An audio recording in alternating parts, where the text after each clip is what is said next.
അന്ന് 2014 സെപ്റ്റംബർ 1. അന്നാണ് സുപ്രഭാതം വെളിച്ചം തേടിയെത്തുന്നത്.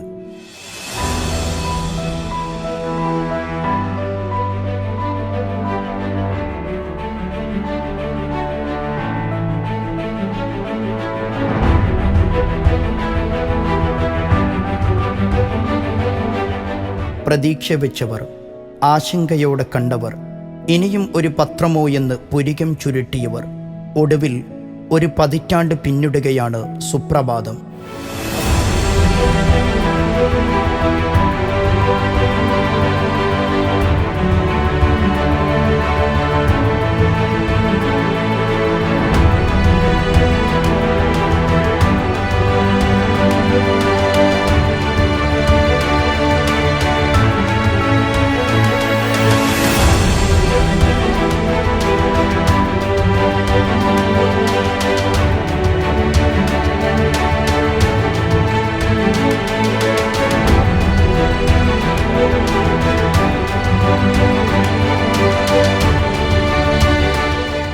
പത്താം വാർഷികം കൊച്ചിയിൽ ദേശീയ രാഷ്ട്രീയത്തിലെ മതേതര സാരഥി രാഹുൽ ഗാന്ധി ഉദ്ഘാടനം ചെയ്തു. പ്രതീക്ഷകൾക്ക് നിറം പകർന്ന് ആശങ്കകൾ ആശംസകൾക്ക് വഴിമാറി.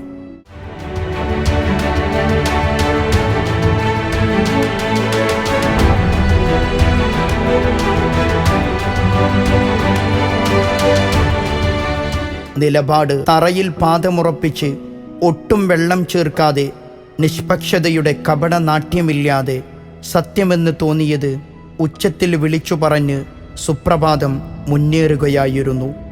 നീതിയുടെ കിരണങ്ങൾ തേടുന്നിടങ്ങളിൽ പ്രകാശമായി ജ്വലിച്ചുയർന്നു സുപ്രഭാതം. ന്യൂനപക്ഷങ്ങൾ വേട്ടയാടപ്പെടുമ്പോൾ, അവകാശങ്ങൾ നിഷേധിക്കപ്പെടുമ്പോൾ, നിലനിൽപ്പ് ചോദ്യം ചെയ്യപ്പെടുമ്പോൾ, അധികാരികൾ കൊന്നനം കുത്തുമ്പോൾ, ഭരണഘടനയെ നോക്കുകുത്തിയാക്കുമ്പോഴെല്ലാം സുപ്രഭാതം പ്രതിരോധത്തിൻ്റെ കോട്ട കെട്ടി കാവലിരുന്നു.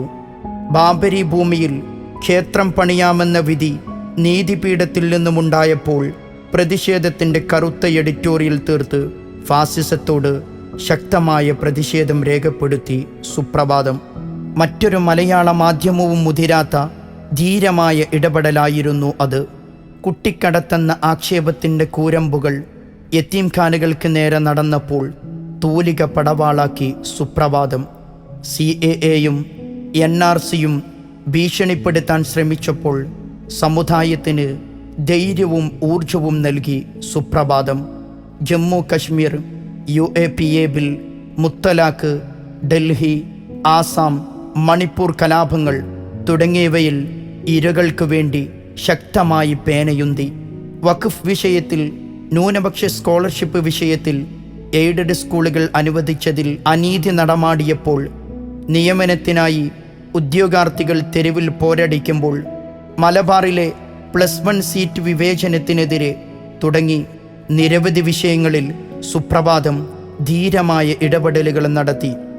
മമതയോ വിദ്വേഷമോ കൂടാതെ, വെറുപ്പോ മുൻവിധിയോ ഇല്ലാതെ സുപ്രഭാതം നടത്തുന്ന ഇത്തരം ഇടപെടലുകൾക്കുള്ള അകമഴിഞ്ഞ വായനക്കാരുടെ പിന്തുണയാണ് പിന്നിട്ട 10 വർഷങ്ങളിൽ ജനകീയ പത്രമെന്ന ഖ്യാതി നേടുന്നതിലേക്ക് സുപ്രഭാതം ഉയരുവാനുള്ള പ്രധാന കാരണം.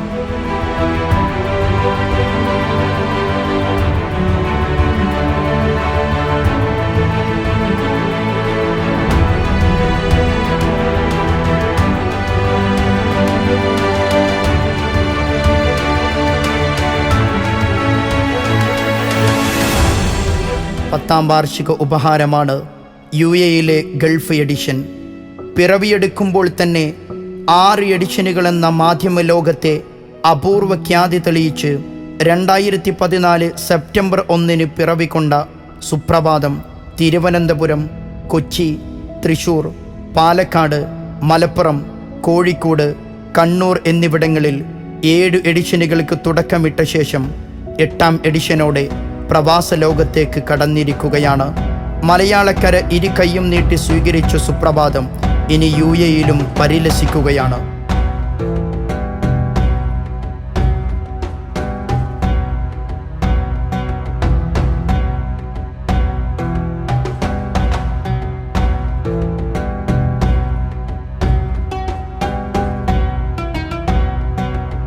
പ്രവാസിയുടെ നോവും നൊമ്പരവും കണ്ണീരും കിനാവും എന്നും ഒരു പൈങ്കിളിക്കഥ പോലെ എഴുത്തുകാർ ആഘോഷിച്ചിട്ടുണ്ട്.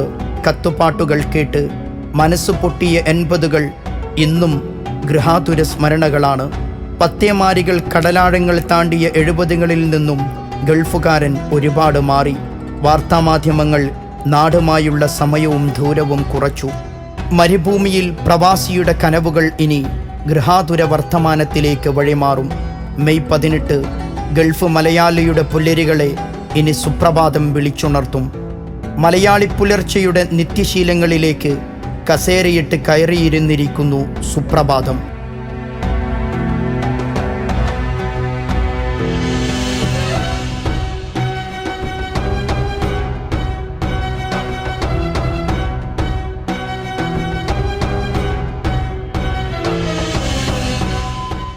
എല്ലാവർക്കുമിടയിൽ നമ്മുടേതും എന്ന ലളിത സ്വാർത്ഥതയുടെ ലക്ഷ്യപ്രാപ്തിയായിരുന്നില്ല സുപ്രഭാതം.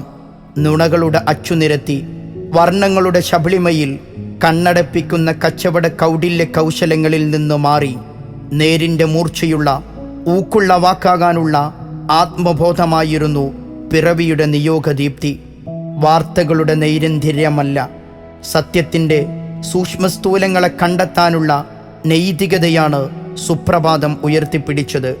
പത്രലോകത്തിൻ്റെ ആന്തരിക വൈരുദ്ധ്യങ്ങളെ അതിജീവിക്കുക പ്രയാസമാണെന്ന് തിരിച്ചറിയുമ്പോഴും പിറവിയുടെ നിലപാടുറച്ച് പ്രഭാതങ്ങളെ സത്യത്തിൻ്റെ കടുപ്പമിട്ട് അനുഭവവേദ്യമാക്കി സുപ്രഭാതം. വെളിച്ചം പകർന്ന ഒരു മഹാശയത്തിൻ്റെ ജനിതക കരുത്തുമായി വസ്തുനിഷ്ഠ സാഹചര്യങ്ങളെ നിരന്തരം അഭിസംബോധന ചെയ്യുന്നു സുപ്രഭാതം.